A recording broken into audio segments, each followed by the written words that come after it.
오늘은 내려놓음에 대해 이야기해 보려 합니다. 긴 세월을 살아오며 쌓인 우리 마음의 짐, 그 조용한 무게를 따뜻하게 어루만져 줄 아주 작은 깨달음의 순간들을 함께 걸어가 보겠습니다. 아마 여러분도 가슴 한구석에 아무에게도 말하지 못한 짐 하나쯤은 품고 계시겠지요. 그 짐을 잠시 내려놓아 볼 수 있다면 오늘 이 시간이 헛되지 않을 것입니다. 첫 번째 이야기, 두 스님의 수레. 어느 산길 차가운 바람이 막 지나가고 나뭇잎이 잦아들 때쯤 한 사내가 오래된 짐 보따리를 내려놓으며 한숨을 삼킵니다. 그 순간의 묵직함은 우리가 평생 들어왔던 그 마음의 무게와 닮아 있습니다.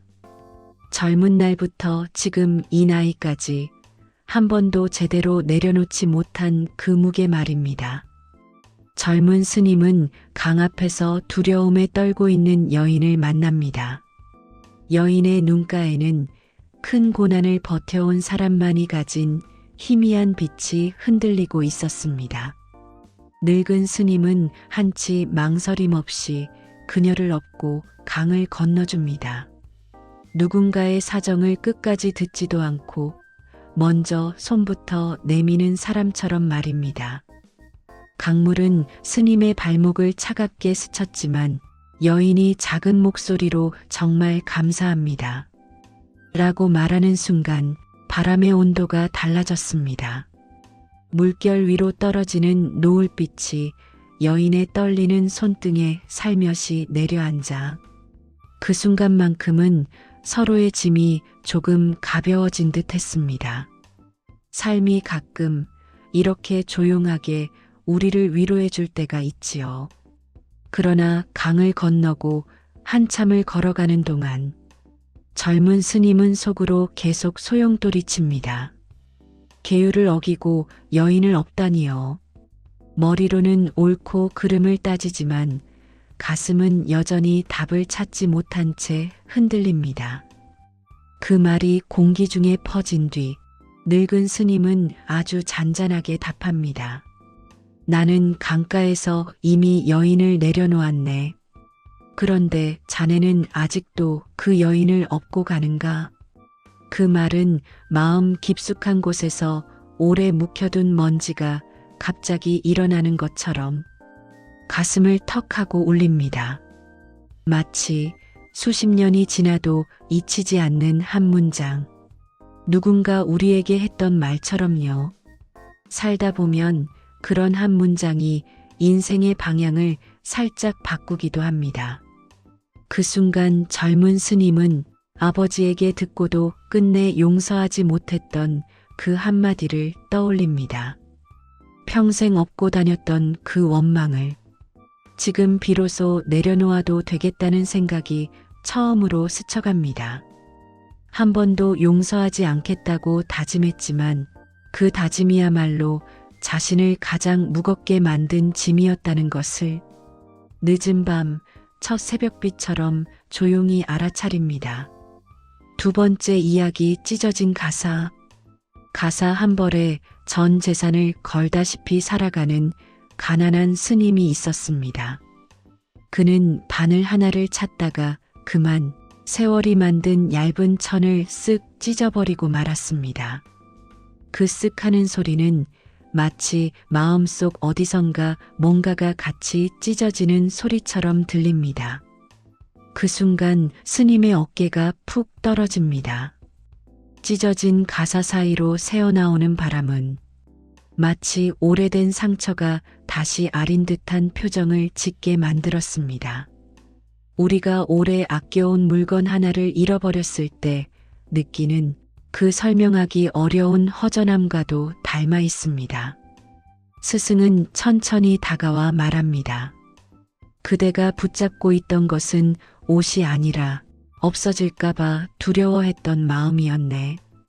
그 말에 스님은 문득 젊은 시절 가난 때문에 친구의 결혼식에도 가지 못했던 그날의 자신이 떠올랐습니다. 마음 한편에 숨어있던 초라함과 두려움이 바람결처럼 스르르 풀려나갑니다. 그때 비로소 깨닫습니다. 사실 자신을 가장 옥죄던 것은 가난이 아니라 나는 안 된다라고 스스로에게 씌워두었던 낡은 꼬리표였다는 것을요. 세 번째 이야기 깨지 않은 찻잔. 스승은 오래된 찻잔을 건네며 말합니다. 이 찻잔은 언젠가 깨질 것이다. 나는 이미 깨진 찻잔을 쓰고 있네. 며칠 후 제자는 정말로 찻잔을 떨어뜨립니다. 쨍하고 울리는 소리가 제자의 심장까지 내려앉습니다. 손끝이 얼어붙고 얼굴은 뜨거워집니다. 아, 큰 잘못을 저질렀구나 하는 생각이 파도처럼 밀려옵니다. 하지만 스승은 빙긋 웃으며 말합니다. 이미 마음속에서 깨졌던 것이네. 그러니 지금 깨졌다고 새삼 아플 것도 없지. 그 말은 이미 어머니를 떠나보내고도 사진 속 어머니에게 매번 인사하던 제자에게 처음으로 놓아드려도 괜찮다라는 평온을 남겨줍니다. 사진 속 미소가 더 이상 눈물을 부르는 얼굴이 아니라 수고했다. 이제 너도 내 삶을 살아라 하고 말해주는 얼굴처럼 느껴지기 시작합니다. 이렇게 우리는 언젠가 반드시 깨질 것들을 조금 더 부드러운 마음으로 품는 법을 배워갑니다. 네 번째 이야기 삽을 내려놓은 노승. 평생 땅을 일구던 노승은 허리가 굽어도 손마디가 아파도 삽을 놓지 않았습니다. 이 일을 놓으면 나는 아무것도 아니다라는 마음 때문이었죠.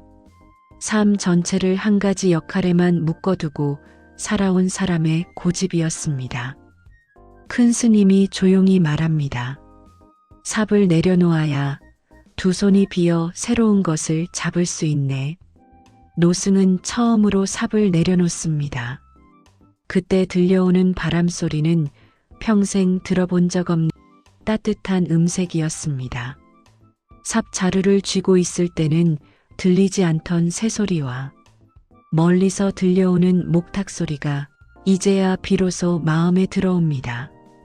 그 순간 노승은 30년 전 제자를 떠나보내며 자책했던 그 마음까지 함께 내려놓고 있다는 사실을 깨닫습니다. 내가 더 잘 가르쳤다면 그 아이도 여기 남아 있었을까?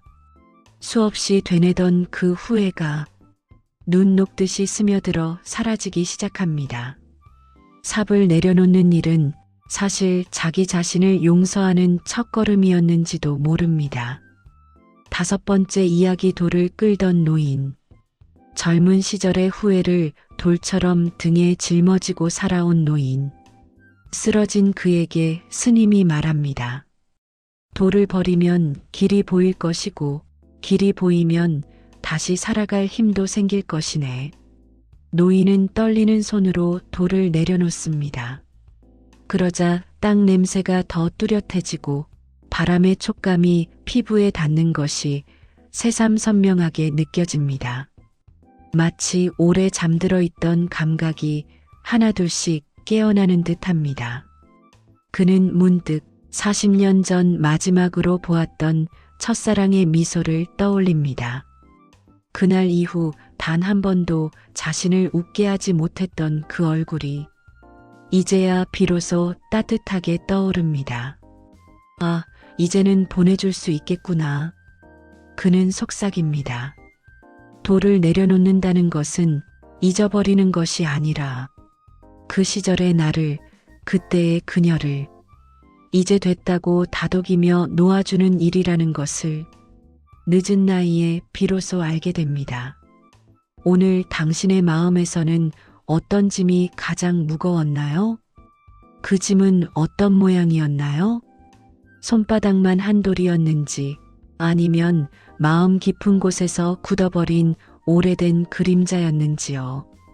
그 한 가지를 딱 한 가지라도 오늘 이 자리에서 내려놓아 보세요. 다 내려놓지 못해도 괜찮습니다. 단지 너무 오래 쥐고 있었던 것 하나만 조심스럽게 내려두어도 충분합니다.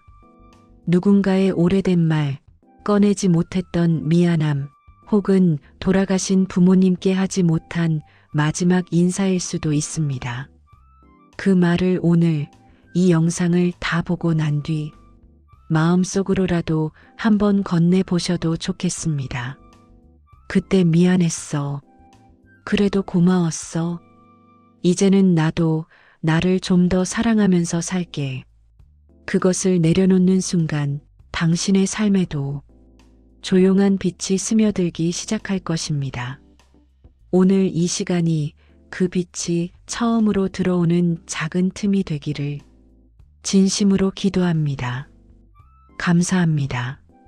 지금까지 당신의 마음 곁에 잠시 머물렀던 기룬이 머무는 순간이었습니다.